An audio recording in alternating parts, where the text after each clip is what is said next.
السلام علیکم دوستو، 10ویں جماعت کے نصاب میں غزلیات کے پورشن پہ ہم بات کر رہے ہیں، اور آج ایک اور عام شاعر جو کہ غزلیات میں شامل ہیں، جن کا نام جو فانی بدایونی کے نام سے جانے جاتے ہیں، ان پہ ہم بات کریں گے۔ تو فانی بدایونی جو ہیں وہ 1879 میں پیدا ہوئے اور 1941 میں جو ہے ان کا انتقال ہوا۔ شوکت علی خان نام، پہلے شوکت اور بعد میں فانی تخلص اختیار کیا، یعنی اصلی نام جو تھا ان کا شوکت علی خان تھا، پہلے شوکت اور بعد میں جو ہے فانی تخلص کیا۔ تو عام طور پہ فانی بدایونی کے نام سے جانے جاتے تھے، کیونکہ یہ بدایوں کے ہی رہنے والے تھے۔ 13 ستمبر 1879 کو، یعنی 1879 کو قصبہ اسلام نگر بدایوں میں پیدا ہوئے۔ یہ قصبہ اسلام نگر جو ہے ایک قصبہ ہے بدایوں شہر کے اندر، یعنی کہ ایک اتر پردیش میں یہ ایک ڈسٹرکٹ کا نام ہے بدایوں، وہاں پہ یہ پیدا ہوئے۔ تو ان کے والد جو ہیں محمد شجاعت علی خان انسپکٹر پولیس تھے، یعنی پولیس میں انسپکٹر تھے۔ فانی نے بھی دستور زمانہ کے مطابق ابتدائی تعلیم مکتب میں حاصل کی، یعنی زمانے کے دستور کے مطابق، زمانے کے رواج کے مطابق انہوں نے اپنی ابتدائی تعلیم جو تھی، یعنی شروعاتی تعلیم جو تھی وہ مکتب سے حاصل کی تھی، یعنی مدرسے سے حاصل کی تھی، جہاں پہ اسلامی تعلیم جو ہے وہ سکھائی جاتی ہے۔ تو 1897 میں انٹرنس یعنی 10ویں کلاس کا امتحان پاس کیا تھا۔ 1901 میں بریلی کالج بریلی سے BA کرنے کے بعد ملازمت اختیار کی۔ کچھ عرصے تک مدرس رہے، یعنی کچھ عرصے تک جو ہے وہ معلم کی یا استاد کی حیثیت سے کام کرتے رہے۔ بعد میں ڈپٹی انسپکٹر مدارس ہو گئے، اور وہیں پہ ترقی کرتے کرتے ڈپٹی انسپکٹر جو ہیں، یعنی کہ اس ایک مدارس کے وہ جو پڑھانے کی جگہیں تھیں، وہ جو مکتب وغیرہ تھے، ان کا معائنہ کرنے والا بن گیا، یعنی ان کی دیکھ بھال کرنے والا بن گیا۔ لیکن جلد ہی ملازمت ترک کر کے قانون کی تعلیم حاصل کرنے کے لیے MO کالج جو موجودہ مسلم یونیورسٹی علی گڑھ، اس میں داخل ہو گئے، کیونکہ ان کے والد صاحب کا اصرار تھا کہ وہ وکالت کا پیشہ اختیار کریں، اس لیے ملازمت انہوں نے ترک کر دی، ملازمت انہوں نے چھوڑ دی، ملازمت سے وہ ایک طرح سے دستبردار ہو گئے، اور قانون کی تعلیم حاصل کرنے کے لیے، یعنی LLB کی ڈگری لینے کے لیے وہ MO کالج، جس کو آج کل ہم AMU کہتے ہیں، علی گڑھ مسلم یونیورسٹی، اس زمانے میں جو ہے کیونکہ جب یہ علی گڑھ مسلم یونیورسٹی اسٹیبلش ہوئی تھی، اس کی بنیاد پڑی تھی، اور اس کے بنیاد رکھنے والے تھے سر سید احمد خان۔ 1857 میں اس کی بنیاد پڑی تھی، اور اس وقت جو ہے اس کو MAO بولا جاتا تھا، یعنی محمڈن اینگلو اورینٹل کالج کے نام سے یہ اس وقت جانا جاتا تھا، جس کو ہم آج علی گڑھ مسلم یونیورسٹی کہتے ہیں۔ تو یہاں سے 1908 میں LLB کی ڈگری حاصل کی۔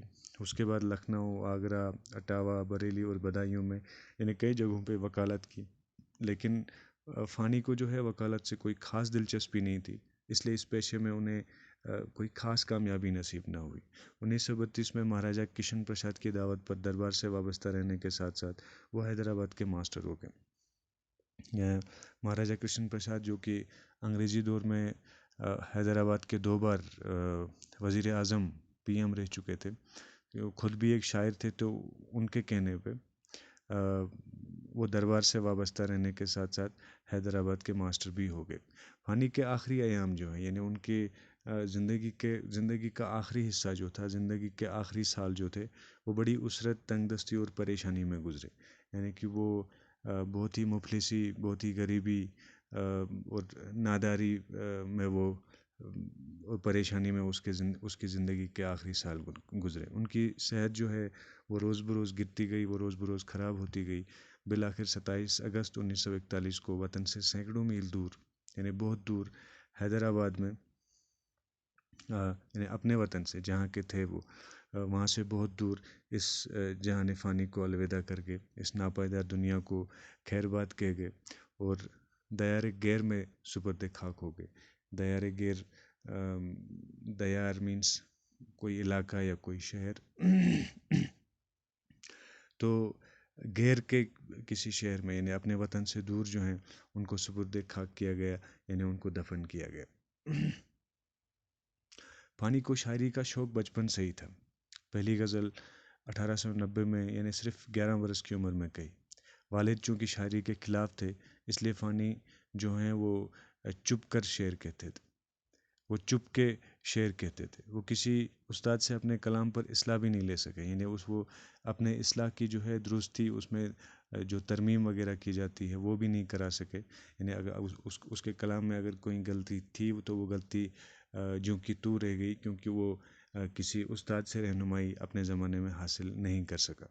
تو زیادہ تر کلام جو ہے وہ تلف ہو گیا، یعنی وہ برباد ہو گیا، ایک طرح سے وہ ضائع ہو گیا. جو کچھ بچا وہ بقایت فانی کے نام سے شائع ہوا. بعد میں ایک اور مجموعہ عرفانیات فانی کے نام سے منظر عام پہ آیا. تو فانی کا شمار جو ہے اردو کے ممتاز غزل گو شعراء میں ہوتا ہے، یعنی اردو کے بہت مشہور غزل گو شعراء میں ہوتا ہے، اردو کے بہت اعلیٰ اور بہت معزز غزل گو شعراء میں ہوتا ہے. ان کی شاعری میں اعلیٰ درجے کی فنکاری پائی جاتی ہے. ان کی شاعری میں جو ہے اعلیٰ درجہ کی، یعنی بڑے درجے کی ایک طرح سے ہنرمندی جو ہے وہ پائی جاتی ہے. احساس کی شدت، خیال کی گہرائی اور درد انگیزی ان کے اشعار کی نمایاں خصوصیات ہیں. یعنی کہ درد مندی ان کے شعروں میں ملتی ہیں، کیونکہ اس کی زندگی بھی بڑی پریشانی میں گزری تھی. تو اس میں خیال کی گہرائی ہے، اس میں احساسات کی شدت ہے. فانی نے حسن و عشق کو بھی موضوع بنایا اور تصوف و معرفت کے مضامین بھی نظم کیے. یعنی حسن و عشق کے علاوہ اس کے موضوعات جو تھے اس میں تصوف آتا ہے، معرفت آتی ہے، یعنی کہ جو دل کی خواہشوں کو چھوڑ کے خدا کی طرف دھیان لگاتا ہے. ایک طرح سے صوفیوں کا جو عقیدہ ہوتا ہے، ایک سچے اور اچھے مسلمان کا جو عقیدہ ہوتا ہے تصوف و معرفت پہ، یعنی علم الہی پہ، ایک طرح سے خدا شناسی پہ، یعنی خدا کے ایک ہونے پہ یقین. اور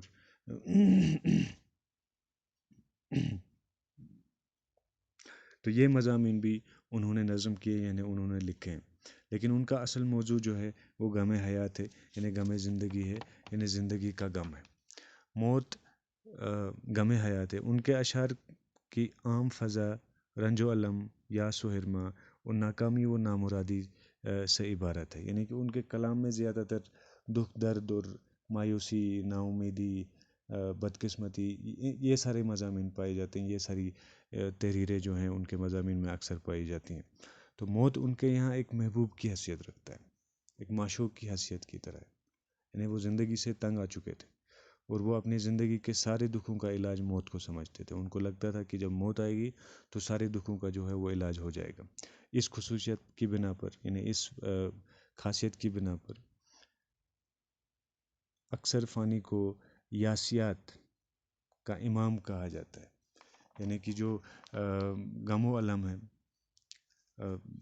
دکھ اور پریشانیاں جو اس کی زندگی میں اکثر تھیں، مایوسی، جو نا امیدی اس کی زندگی میں زیادہ تھی، تو اس یاسیات، یاس کی جمع ہے، تو اس کا امام اس کو کہا گیا ہے. ایک طرح سے اس کا ترجمان اس کو کہا جاتا ہے.